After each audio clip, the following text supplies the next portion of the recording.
The morning sun rose over the endless grasslands of New Gyeongju, painting the sky in shades of orange and pink. Hyun walked slowly across his ranch, his worn boots making soft sounds on the dry earth. At 73 years old, every step hurt his tired bones. His synthetic heart was failing, and the doctors told him he had maybe 3 months left to live. 10,000 acres of land stretched out before him. As far as the eye could see, his genetically enhanced cattle grazed peacefully in the morning light. These animals were not ordinary cows. They were specially designed to produce high-protein meat that fed 3 space stations orbiting above the planet. Each cow was worth more than most people made in a year. Hyun had built this ranch from nothing 40 years ago. When he first arrived on New Gyeongju, it was just empty wilderness and red dirt. He had cleared the land with his own hands, planted the first grass, and raised the first cattle. Now it was the most successful ranch on the entire planet, but success brought problems. The Galactic Consortium wanted his land badly. They did not care about his cattle or his life's work. Deep beneath his pastures lay rare minerals worth billions of credits. The corporate executives saw only profit where Hyun saw his home. Director Walsh visited every week with new offers to buy the ranch. Each time the offers got bigger, but the threats got worse too. Walsh was a thin man with cold gray eyes and expensive clothes. He spoke in a smooth voice, but his words carried hidden warnings. "Mr. Hyun," Walsh had said during his last visit, "our final offer is 50 million credits. That's more money than you could spend in 10 lifetimes. Take it now, or we will have to use other methods." Hyun knew what those other methods meant. The consortium had ways of taking land from people who would not sell.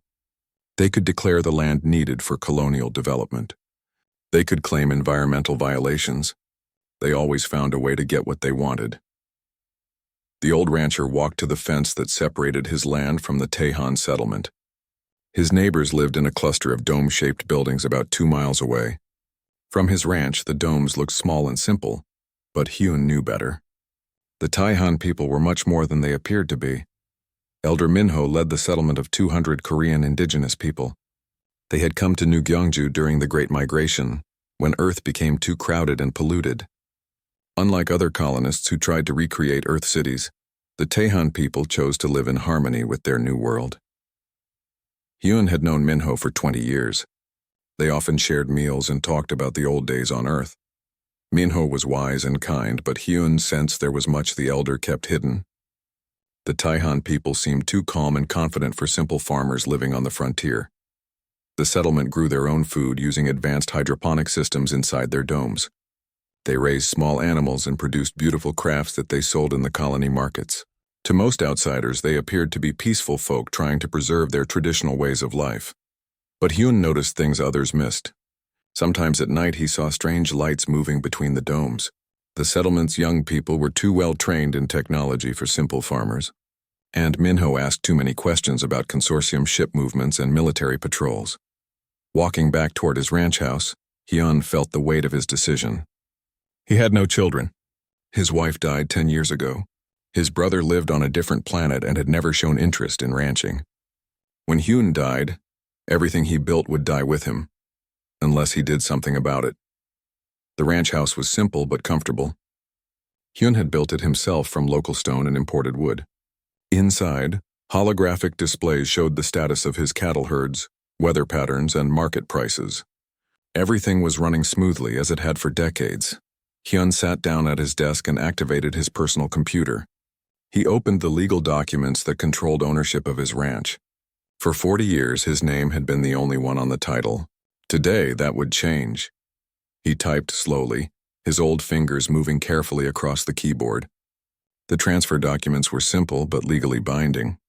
He was giving away the most valuable piece of private property on New Gyeongju. The consortium would be furious. Director Walsh would probably try to have the transfer declared invalid. But Hyun was smarter than Walsh thought. He had spent months consulting with lawyers and studying colonial property law. The transfer was completely legal and could not be reversed. Once he signed the documents and filed them with the colonial government, the deed would be done. A soft chime indicated someone was approaching his house. Hyun looked at the security display and saw Elder Minho walking up the path. The older man moved with surprising grace for his age. His long gray hair was tied back in a traditional style, and he wore simple clothes that looked handmade. Hyun opened the door before Minho could knock. "Elder," he said with respect. "Please come in." Minho entered and looked around the ranch house with interest. He had visited many times, but he always seemed to be studying something new. "You look tired, my friend," Minho said. "The doctor's news was not good?" Hyun shook his head. 3 months, maybe less. The synthetic organs are breaking down and I'm too old for replacements." Minho nodded sadly.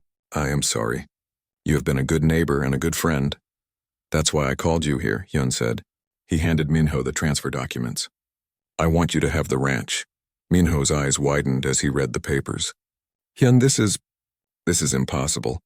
You cannot give away land worth millions of credits for 1 credit." "I can and I am," Hyun replied. "The consortium wants to strip mine my land and destroy everything I built. But if the land belongs to the Taihan settlement, they will have to deal with you instead of me. You know they will not respect our ownership," Minho said quietly. "They see us as primitive people playing at farming." Hyun smiled for the first time in weeks. "Then they will learn they are very wrong about the Taihan people." Minho studied Hyun's face carefully. "You know more about us than you let on." "I know enough," Hyun said. "I know you're not just farmers. I know you've been preparing for something like this. And I know you won't let the consortium destroy this land without a fight." The 2 men sat in comfortable silence for several minutes. Outside, the cattle grazed peacefully, unaware that their world was about to change forever. Finally, Minho signed the documents. "The Taihan people accept your gift with gratitude and honor. We will not let your life's work be destroyed." As the sun reached its peak in the sky, Hyun filed the transfer documents with the colonial government's computer system. In an instant, the ownership of the most valuable ranch on New Gyeongju changed hands. Director Walsh would arrive tomorrow expecting to finalize the forced purchase of Hyun's land. Instead, he would discover that the property now belonged to people the consortium had never considered a threat. Hyun looked out at his cattle one last time as their owner. Tomorrow everything would change, but tonight he could rest knowing his legacy was in good hands. News traveled fast across New Gyeongju. Within hours of Hyun's land transfer, every colonial settlement knew that the old rancher had given away his 10,000-acre ranch for 1 credit. Some people called him crazy. Others said he was smart. But everyone agreed that Director Walsh would be very angry. In the Taihan settlement, Elder Minho called an emergency council meeting. The dome-shaped buildings came alive with activity as people hurried between structures. Children were sent to play in the central gardens while adults gathered in the main meeting hall. The council chamber was built inside the largest dome. Traditional Korean artwork decorated the walls alongside advanced computer displays. Old wooden chairs sat next to holographic projectors. The Taihan people never forgot their past, but they embraced useful technology. 12 council members took their seats around a circular table. Each person represented different families and skills within the settlement. There was Jiwon, the young quantum communications expert who kept their computers running. Captain Sunho managed their security and defense systems. Dr. Yoonji designed their buildings and machines. All of them looked serious as they waited for Minho to speak. "My friends," Minho began, "we all know why we are here. Hyun has given us a great gift, but it comes with great danger. The consortium will not accept our ownership of the ranch. They will try to take it from us by force." Jiwon leaned forward in her chair. She was only 25 years old, but she understood technology better than anyone on the planet. "Elder, I have been monitoring consortium communications. Director Walsh is already sending angry messages to his superiors. 3 corporate ships are heading toward our system. They will arrive tomorrow morning." "How many ships?" asked Captain Sunho. He was a quiet man in his 40s with sharp eyes and quick hands. People thought he was just a farmer, but Hyun had guessed correctly about his real training. 3 heavy cruisers, 12 security vessels, and 1 massive mining platform, Jiwon replied. "They are bringing enough firepower to level our entire settlement." Dr. Yoonji studied the display screens showing the approaching fleet. "We cannot fight that many ships with our current resources. We need help." Minho smiled slightly. "Perhaps it is time to tell our neighbors who we really are." The elder walked to a secure computer terminal and entered a long password. The screen flickered and showed a map of the galaxy with dozens of star systems marked in bright green. Each green dot represented a Korean indigenous settlement scattered across human space. For 50 years, we have maintained contact with our people on other worlds, Minho explained. We share information, technology, and mutual defense agreements. What the consortium does not know is that we never stopped being warriors. Jiwan's fingers moved quickly across her keyboard. I am sending the coded message now, Elder. All settlements will receive it within the hour. The coded message was simple but urgent. It said that the Taihan people on New Gyeongju needed immediate assistance to protect their land from corporate invasion. Any settlements that could provide help should respond quickly. While they waited for replies, Minho shared the settlement's biggest secret with Hyun. The old rancher was resting in the medical facility, connected to machines that kept his failing organs working, but his mind was still sharp and alert. You want to tell me something? Hyun said when Minho entered his room. I can see it in your eyes. Minho sat down beside the bed. You were right about us being more than farmers. When our people left Earth during the Great Migration, we made a promise to each other. We would never again let powerful enemies destroy our communities without a fight. What kind of fight? Hyun asked. We learned advanced military technology and shared it between our settlements. We trained our young people in combat and defensive tactics. We built weapons and ships that look like farming equipment and civilian vessels. The consortium thinks we are helpless refugees, but we are actually a hidden military alliance. Hyun chuckled weakly. I knew it. Your people are too confident and too well organized to be simple farmers. We have been preparing for this day for decades, Minho continued. We knew the consortium would eventually threaten one of our settlements. Your gift of the ranch gives us the legal right to defend this land as sovereign territory. Back in the council chamber, responses to Jiwan's message began arriving. The first reply came from the Tejo settlement, 5 light-years away. Their message was short, 3 ships departing immediately. More messages followed quickly. The Sejong colony could send 2 vessels. The Hanyang settlement had 4 ships ready for departure. The Busan outpost was sending their fastest cruiser. Within 2 hours, 27 different settlements had promised to send help. How many ships total? Asked Captain Sunho.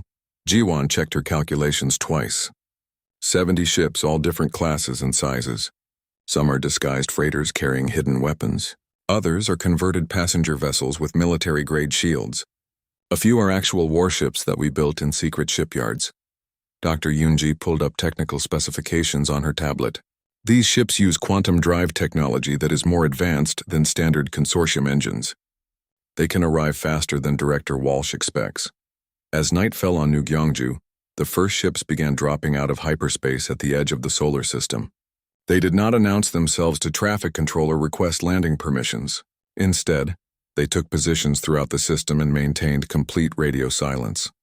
The ships looked ordinary from a distance. Some appeared to be cargo haulers or passenger transports. Others resembled mining vessels or research ships. But hidden beneath their peaceful exteriors were advanced weapon systems and military-grade defenses. Admiral Kyung commanded the defense fleet from her flagship, a vessel disguised as an agricultural transport. She was 60 years old and had spent her entire adult life preparing for this moment. Her ship's bridge looked like a cargo hold, but sophisticated holographic displays showed every detail of the approaching consortium fleet. All vessels, maintain silence and hold positions, she transmitted to the 70 ships now scattered throughout the new Gyeongju system. Let the consortium think they are dealing with helpless farmers until they make their move. On the planet's surface, the Taihan settlement looked calm and peaceful. But beneath the domes, people were busy preparing defensive systems that had been hidden for decades. What looked like irrigation pipes were actually weapon conduits. The settlement's power generators were military-grade fusion reactors disguised as farming equipment. Captain Sunho led teams of specialists in converting their peaceful settlement into a fortress. Gardens were repositioned to provide cover from aerial attack. The children's playground was revealed to be a camouflaged anti-aircraft battery. Even the decorative ponds contained underwater defensive drones. Jiwan worked at her communication center, coordinating with the ships in orbit and monitoring consortium transmissions. Director Walsh is demanding that traffic control identify the unknown vessels, she reported. Colonial authorities are telling him they show up as civilian ships with proper registration. Perfect, said Dr. Yoonji. Our disguises are working. As the sun set on New Gyeongju, exactly 70 ships held silent positions throughout the star system. Their crews were trained warriors from Korean indigenous settlements across human space. Each ship carried weapons technology that could surprise and overwhelm standard consortium forces. Director Walsh's mining fleet was still 12 hours away, expecting to find a defenseless colony ready for immediate resource extraction. Instead, they would encounter a coordinated military response that had been planned and prepared for half a century. In the medical facility, Hyun slept peacefully, knowing that his ranch was now protected by the most unlikely army in human space. The Taehan people had revealed their true strength, and tomorrow would prove whether their preparations were enough to stop corporate greed. The stage was set for a battle that would change the balance of power in the entire sector. Director Walsh stood on the bridge of his command cruiser as it dropped out of hyperspace. The new Gyeongju system appeared on the main screen, looking exactly as he expected. A small colonial world with a few settlements and minimal defenses. This would be an easy operation. Status report, Walsh ordered his tactical officer. Sir, we are detecting multiple vessels throughout the system. Traffic control identifies them as civilian ships, but they are not following standard flight patterns. Walsh frowned. He had not expected so much space traffic around this frontier world. How many vessels? 70 ships, sir, various classes and sizes. They appear to be maintaining positions rather than moving toward normal shipping lanes. Probably just curious colonists wanting to watch the show, Walsh said with a cold smile. Open a channel to all ships in the system. The communication officer activated the system-wide broadcast. Walsh's voice echoed across space to every vessel within range. This is Director Walsh of the Galactic Consortium. All civilian vessels must clear the new Gyeongju system immediately. We are conducting authorized corporate operations under colonial development law. Any ship that interferes will be treated as hostile. Silence answered his demand. None of the 70 ships responded or changed course. They simply held their positions, watching and waiting. Walsh felt anger building in his chest. These frontier colonists needed to learn respect for corporate authority. Tactical. Target the largest civilian vessel and prepare a warning shot. Sir? The tactical officer hesitated. Our sensors show some unusual readings from those ships. Their engine signatures don't match standard civilian designs. I don't care if they have racing engines, Walsh snapped. Fire across their bow. Show them we mean business. The corporate cruiser's main gun fired a plasma bolt that passed close to Admiral Kyung's flagship. The energy beam lit up space with brilliant blue light before dissipating harmlessly into the void. On her hidden bridge, Admiral Kyung smiled coldly. All ships hold positions and maintain silence. Let them show their true nature to the galaxy. Walsh waited for a response to his warning shot. When none came, his anger turned to rage. These people were making him look weak in front of his crew and corporate superiors. All ships target the nearest civilian vessels. Disable their engines, but don't destroy them. We need witnesses to report our strength. The 3 corporate cruisers and 12 security vessels powered up their weapon systems. Energy readings spiked across the scanner displays as they prepared to fire on ships they believed were helpless civilian craft. On the surface of New Gyeongju, Captain Sun-ho watched the orbital situation develop through hidden sensors. The Taehan settlement looked peaceful from above, but defensive systems were fully activated and ready. They are about to attack our ships, he reported to Elder Minho. Should we reveal our capabilities? Not yet, Minho replied calmly. Let them commit to aggression first. The galaxy needs to see who started this fight. Sun-ho understood. The Taehan people had learned patience over many generations. They would not strike first, but they would finish what others started. In his medical room, Hyun watched the orbital displays with keen interest. His failing body was weak, but his mind remained sharp. They have no idea what they are about to face, he told the medical assistant caring for him. Dr. Yoonji worked frantically in the settlement's hidden command center. What appeared to be a simple agricultural facility was actually a sophisticated military installation. Banks of computers disguised as farming equipment tracked every ship in the system. All ground defenses are online, she reported. The ranch facilities are responding to our control signals. Hyun's hidden systems are integrating perfectly with our network. This was Hyun's final gift to his new neighbors. His ranch was not just cattle pastures and simple buildings. Buried beneath the grassland were advanced defensive systems he had installed over decades of living on the frontier. Shield generators, weapon platforms, and sensor arrays lay hidden under innocent-looking farm equipment. Walsh's patience ran out completely. All ships open fire. Disable those civilian vessels and clear them from our operational area. 15 corporate warships fired simultaneously. Plasma bolts and laser beams lanced across space toward the 70 ships that had been maintaining silent positions throughout the system. The attack revealed the first surprise. Every shot struck advanced defensive shields that flared with brilliant energy. Not one civilian ship took damage from the opening barrage. Impossible, Walsh breathed. Those are military-grade shields. What kind of civilian ships carry that level of protection? Admiral Kyung's voice suddenly filled every communication channel in the system. Her words were calm but carried the authority of absolute command. This is Admiral Kyung of the Free Defense Fleet. You have just attacked sovereign Taihan territory and vessels under our protection. You have 30 seconds to power down your weapons and withdraw from this system. Walsh stared at his displays in shock. The ship he had fired a warning shot at was not a civilian freighter. Sensor readings now showed it was a heavily armed cruiser with weapon systems more advanced than anything in the consortium fleet. Admiral, Walsh struggled to understand what was happening. There is no free defense fleet in our military databases. 20 seconds, Admiral Kyung replied coldly. Across the system, the 70 ships began revealing their true nature. External hulls separated and fell away like flower petals, exposing sleek warships underneath. What had looked like cargo holds opened to reveal missile tubes and energy weapon arrays. The hidden fleet was not just disguised military vessels. These were cutting-edge warships built with technology the consortium had never seen. Each ship carried quantum-based weapons that could overload standard corporate shields in seconds. Sir, Walsh's tactical officer called out urgently, those ships are powering up weapons we don't recognize. Energy readings are off our measurement scales. Walsh realized he had walked into a trap.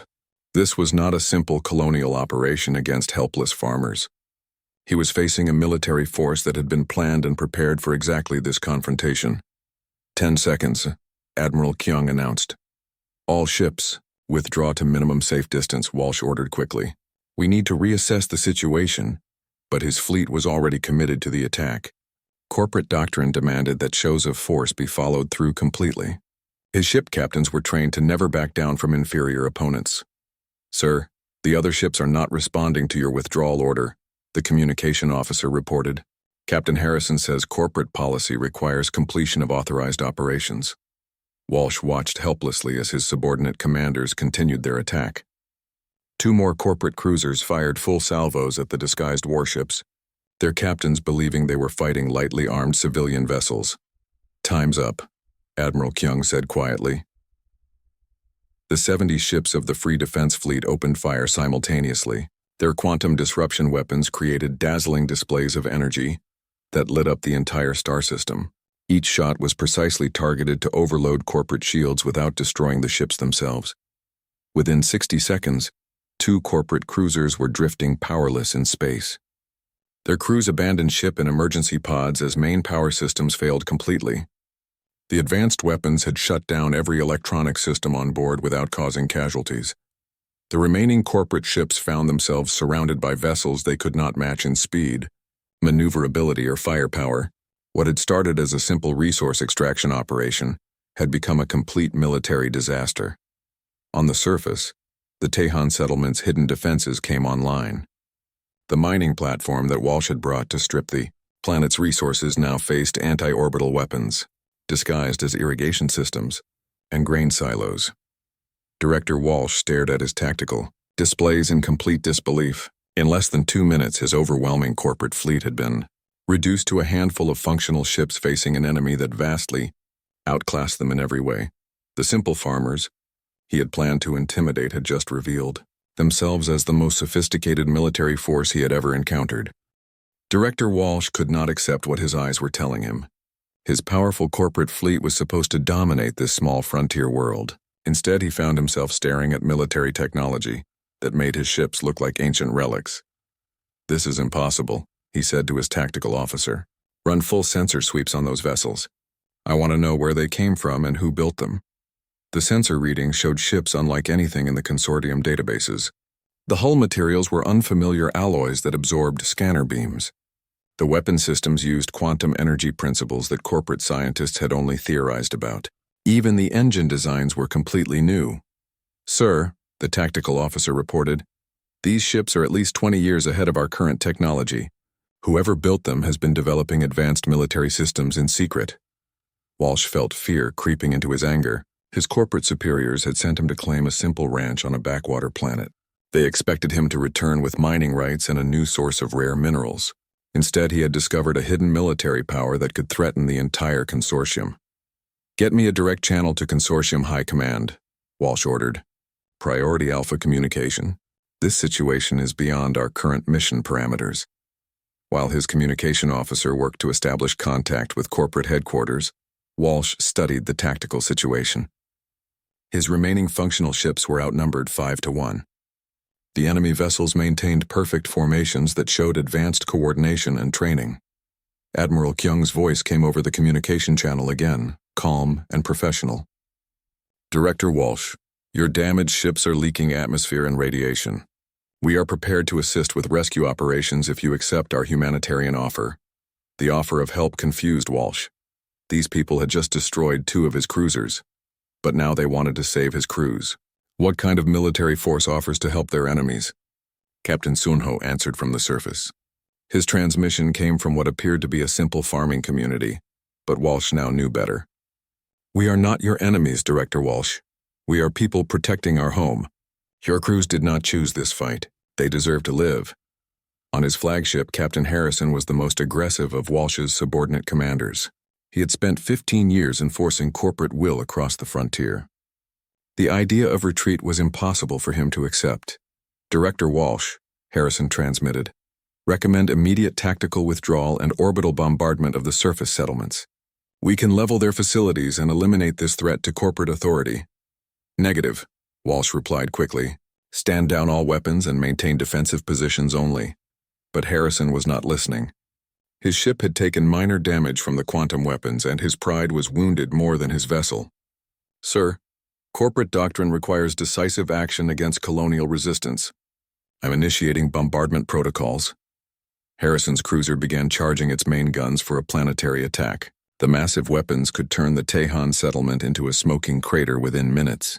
He targeted the largest dome structure, intending to send a message that would end this rebellion quickly. Admiral Kyung watched the corporate cruiser's actions from her command center. "All ships, priority Alpha alert. Corporate vessel is targeting civilian settlements. Prepare for defensive intervention." The 70 ships of the Free Defense Fleet moved with coordinated precision. They had trained for exactly this scenario. Their quantum weapons could disable the corporate cruiser before it could fire, but they needed to act quickly to protect the people on the surface. Dr. Yunji monitored the situation from her hidden command center beneath the Tehan settlement. "Orbital bombardment incoming," she announced to the council. "Activating surface shields in 3 seconds." What appeared to be simple farming domes suddenly revealed defensive capabilities that amazed even Walsh. Energy barriers flickered to life around each structure, creating protective shields that could deflect orbital weapons. The peaceful settlement transformed into a fortified position in seconds. But Admiral Kyung was not content to simply defend. Harrison's attempt to attack civilians crossed a line that could not be ignored. "Target the aggressive vessel," she ordered. "Full quantum disruption. Disable all systems immediately." 20 ships of the Free Defense Fleet fired simultaneously at Harrison's cruiser. The quantum weapons overloaded every electronic system on the corporate vessel instantly. Main power failed, weapons went offline, and life support switched to emergency backups. Harrison found himself drifting in space aboard a powerless ship. His attempt to intimidate the colonists had resulted in complete system failure. Emergency pods began launching as his crew abandoned the disabled cruiser. "This is impossible," Harrison transmitted on emergency power. "Our ships are the most advanced in human space. How did farmers get weapons that can defeat us so easily?" Elder Minho answered from the surface, his voice carrying the wisdom of generations. "Captain Harrison, we are not just farmers. We are the descendants of people who learned that survival requires both peace and strength. We hoped never to show our weapons, but you forced our hand." Walsh watched his second cruiser go dark and realized the full scope of his mistake. These were not colonial rebels or frontier pirates. He was facing a professional military force that had been planning for this confrontation for decades. "All ships, cease hostile actions immediately," Walsh ordered. "Repeat, All corporate vessels stand down weapons and maintain defensive positions only. This time, his remaining captains obeyed. The demonstration of overwhelming firepower had convinced them that continued aggression would result in the destruction of the entire fleet. Hyun watched the battle from his medical bed with satisfaction.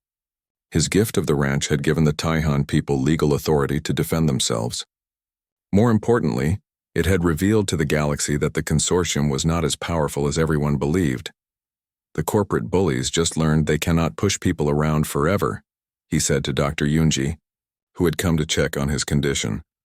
Your ranch is safe, she replied. But this is only the beginning. Word of this battle will spread across human space. Other oppressed colonies will want to join our alliance. Jiwon worked frantically at her communication station, monitoring transmissions throughout the sector. Elder Minho, we are receiving coded messages from 17 different worlds. Colonial settlements are asking if we can help them resist corporate takeovers.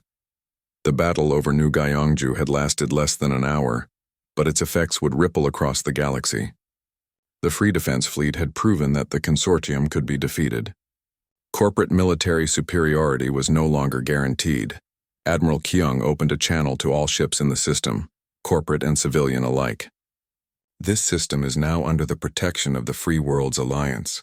Any vessel attempting to conduct unauthorized military operations will face defensive action. Walsh realized his mission was a complete failure. He could not claim the ranch or its mineral resources. His fleet was damaged and demoralized. Worst of all, he had revealed corporate weakness to potential enemies across human space. All ships prepare for withdrawal to minimum safe distance, he ordered. We need time to assess the situation and report to higher command. But as his ships prepared to retreat, Walsh noticed something troubling on his sensor displays. More ships were arriving at the edge of the system. These new vessels showed the same advanced quantum signatures as the Free Defense Fleet. The 70 ships that had defended New Gyeongju were just the beginning. The Korean indigenous settlements across the galaxy were sending reinforcements to make sure the consortium understood the new balance of power. Director Walsh had come to claim a simple ranch and had instead discovered that humanity's future would be shaped by people he had dismissed as primitive farmers. The corporate age of expansion was about to face its first serious challenge. 3 days after the battle, Hyun lay in his medical bed watching the transformation of his quiet ranch. Through the window he could see construction crews working alongside Taihan engineers to build new structures across his former pastures. What had once been simple grazing land was becoming something much more important. Elder Minho visited him every morning to share reports of the changes happening throughout the new Gyeongju system. The 70 ships of the Free Defense Fleet had not left after their victory. Instead, they remained in orbit, coordinating the establishment of something unprecedented in human space. Your cattle are being well cared for, Minho told Hyun during his morning visit. But I think you will be more interested in what engineer Dong-hyun has discovered beneath your ranch. Dong-hyun was a specialist in advanced construction who had arrived with the defense fleet. He was a quiet man in his 30s who could look at any building or machine and understand how to improve it. For 3 days he had been exploring the hidden systems that Hyun had installed over 40 years of ranching. Mr. Hyun, Dong-hyun said as he entered the medical room, your ranch is not just a cattle operation. The underground facilities you built are more sophisticated than most military installations. Hyun smiled weakly. A man living alone on the frontier learns to prepare for trouble. I may have been more thorough than most ranchers. More thorough is an understatement, Dong-hyun replied. You have fusion power generators, advanced communication arrays, automated defense systems, and manufacturing facilities hidden beneath your pastures. With some modifications, this could become the headquarters for coordinating multiple star systems. This was exactly what Hyun had hoped to hear. His ranch had been more than a home or a business. It was his contribution to humanity's future, built slowly and carefully over decades of quiet work. Outside, the transformation was visible everywhere. Dr. Yunji supervised teams that were converting consortium mining equipment into terraforming tools. The corporate fleet had abandoned several cargo ships and construction vehicles when they retreated. Now those resources were being used to improve the planet instead of destroying it. We can accelerate the terraforming process by 20 years, Dr. Yunji explained to the gathered council.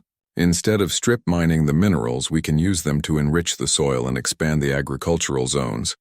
This planet could feed a dozen star systems within 5 years. Captain Sun Ho coordinated security operations from a command center that had been built inside Hyun's largest barn. The building looked the same from outside, but sophisticated military equipment now filled the interior. Holographic displays showed the positions of ships throughout the sector. 17 colonial settlements have requested membership in our alliance, Sun Ho reported. Each one faces pressure from corporate extraction operations. They want protection and support to resist consortium takeovers. Jiwon worked at an expanded communication center that connected New Gyeongju with Korean indigenous settlements across the galaxy. Her quantum communication systems could coordinate activities across hundreds of light years instantly. No corporate intelligence network could match their speed and security. The Busan outpost is reporting corporate harassment of their fishing operations, Jiwon announced. The Taizhou settlement says consortium surveying teams are claiming mineral rights to their farmland. The Sejong colony requests immediate assistance with their legal defense against forced relocation. Admiral Kyung studied the reports from her flagship, which remained in orbit above the ranch. She had spent her entire career preparing for this moment, when the scattered Korean communities could unite to protect their people. The success at New Gyeongju proved their strategy could work. "We cannot defend every settlement individually," she said during a video conference with the surface teams. "But we can create a network of mutual support that makes corporate aggression too expensive to continue."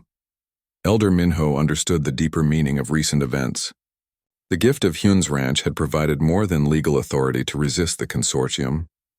It had created a symbol that inspired oppressed people across human space to believe they could fight back successfully.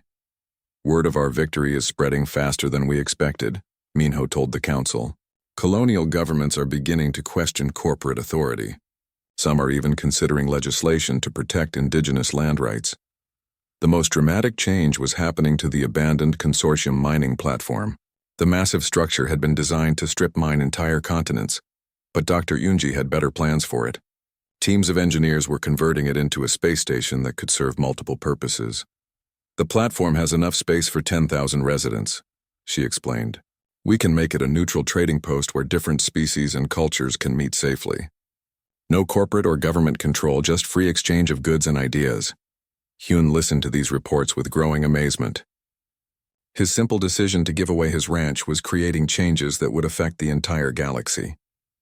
The Taehan people were not just defending their new land.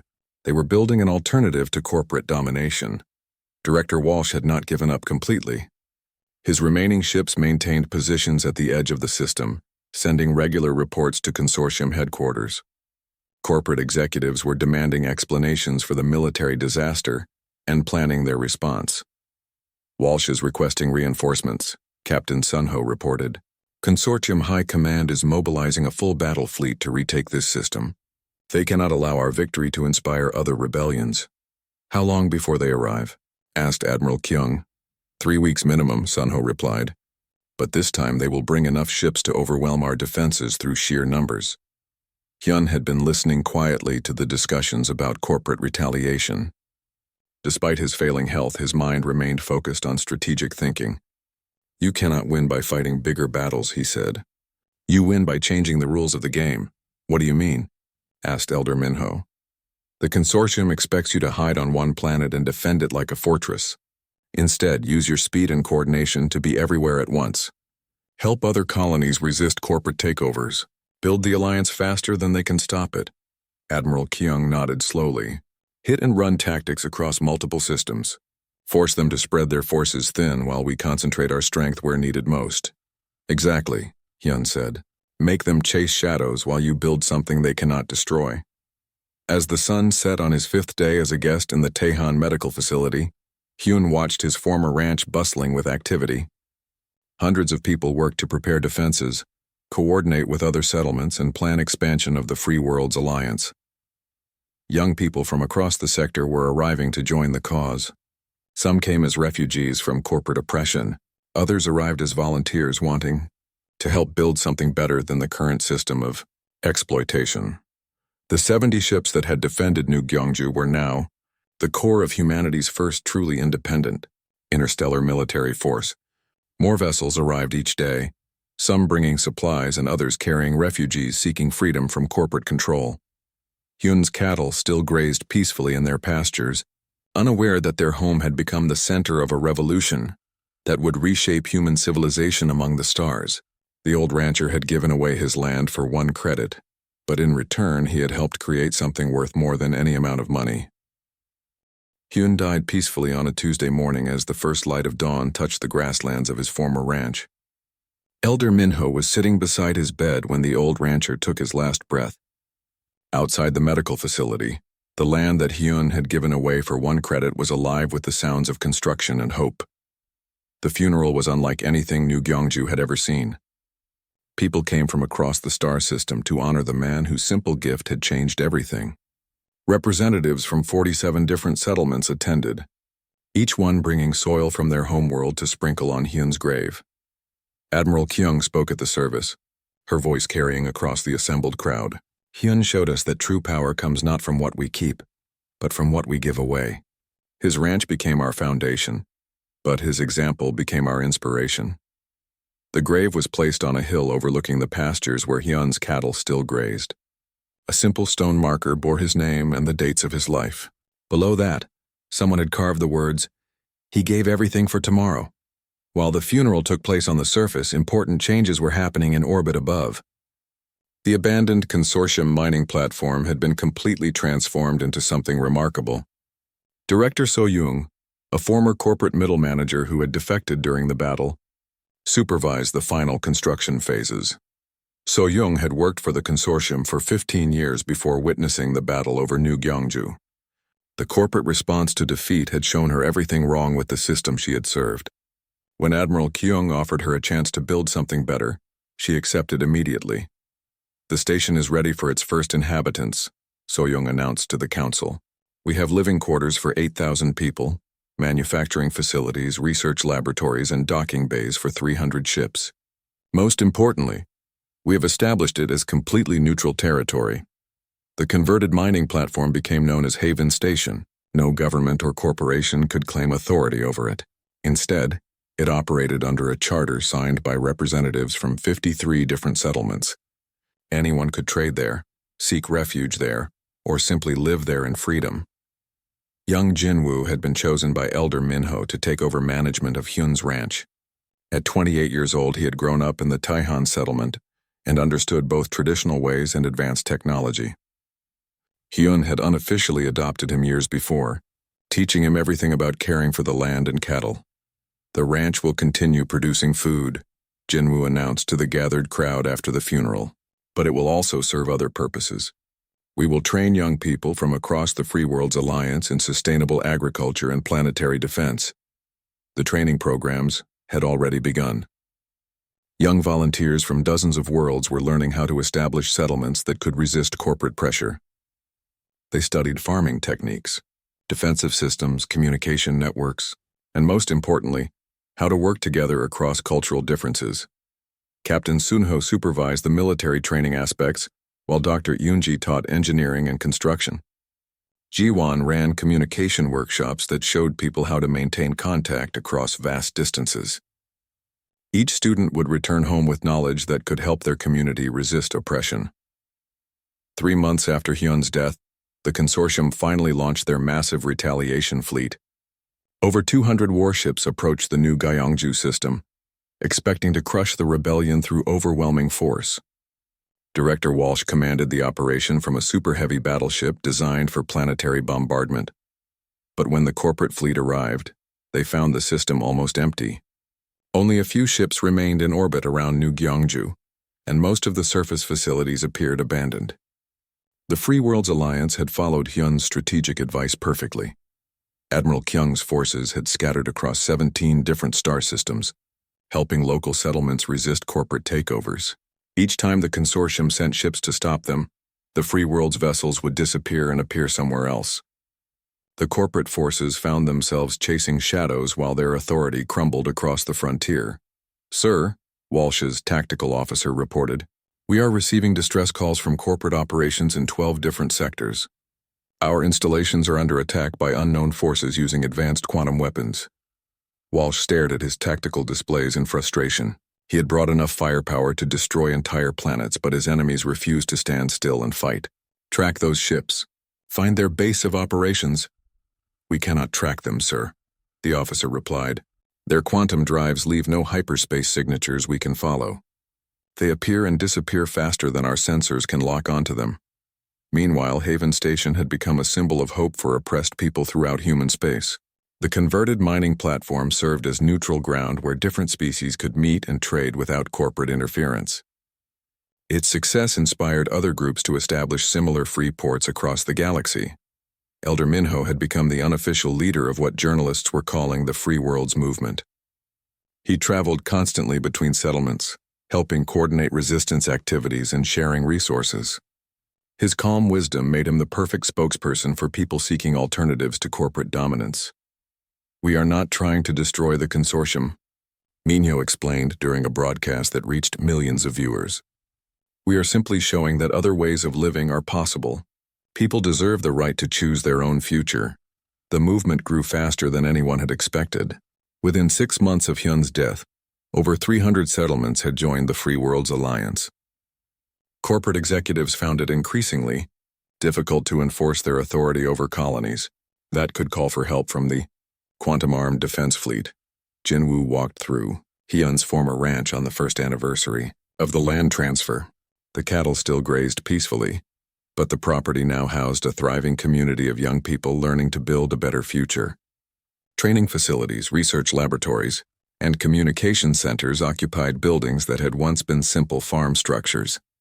The quantum communication array that Ji-won had installed could coordinate activities across half the galaxy instantly. Messages flowed constantly between free world settlements, sharing information, requesting assistance, and planning new projects. Hyun would be amazed, Jinwoo said to Elder Minho as they stood beside the old rancher's grave. He gave away one ranch and started a revolution that changed everything. He understood something the consortium never learned, Minho replied. True wealth comes from what you share, not what you hoard. As the sun set over New Gyeongju, ships bearing the colors of the Free Worlds Alliance patrolled trade routes throughout the sector. They protected merchant vessels from corporate harassment, helped colonies establish their own defenses, and offered hope to anyone seeking freedom from oppression. Director Walsh's massive retaliation fleet had returned to corporate space in defeat. They could not fight an enemy that refused to be cornered. More importantly, they could not destroy an idea whose time had come. The ranch that Hyun sold for 1 credit had become the foundation of humanity's first successful challenge to corporate interstellar dominance. His simple act of generosity had proven that ordinary people working together could change the balance of power among the stars. In the end, the 70 silent warriors who had filled his land at sunrise had become the guardians of a new age of human freedom.